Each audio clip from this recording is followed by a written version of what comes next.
Hey, what's up guys, and welcome back to another episode of Limitless. This session was actually a really big change for me because this whole week was one where I kind of struggled with my stamina.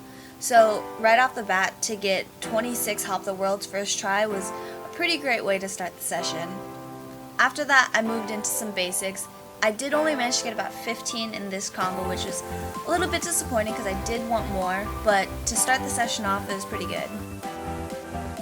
But the rest of the session was pretty much focused on the no touches that I tend to prefer doing the most, one of which is cross abas, so I want to get a little bit of work in there. I would have liked to have a little bit of a longer combo, but it was a pretty good start to the session.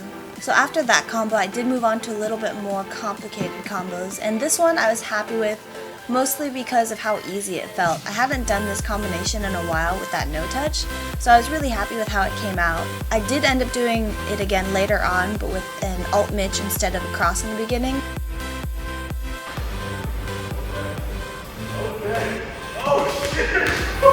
But then I went back into it and I wanted to work a little bit more on my lemons because it's one of those tricks that was really hard for me to get in the beginning, and it's still not something I'm a really big fan of. It doesn't feel super consistent compared to other things. So I have been putting a little bit more work into it and had to get some blocking in there. And then like I said, I moved on to another no touch, but this was alt Mitch instead of cross in the beginning. And I was really happy with this. It's usually a combination that I struggle to do, so I was really happy with how it turned out. I did want a little bit longer combo, but regardless, I was pretty happy.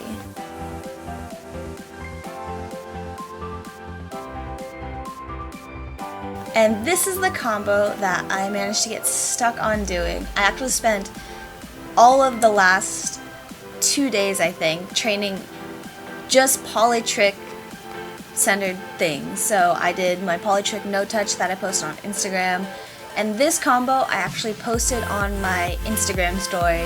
I got it first try, but then I spent 2 hours on Friday trying it, and then yesterday and the rest of this session trying it, and I kept touching it, but I couldn't land it. Although I am happy that polytrick felt really good, I was super bummed not to have landed that. And then I moved on to doing uppers, as I've been kind of doing lately. I did get a couple of tips from Steve Gray and Kevin Medina, so thank you guys for that. Still not a whole lot of progress, but it does feel a little bit more consistent, so I'm hoping it'll get better in the future. And there was a couple of these. You guys did ask for more bloopers. Thankfully I didn't eat it again, but I did get pretty close, so I thought I'd throw that in there for your amusement. So to finish the session, I moved on to a little bit of blocking at the end, trying a couple of new variations here. But it was a pretty fun session overall. Thank you guys for watching, and let me know what you think. I'll see you in the next one. Peace.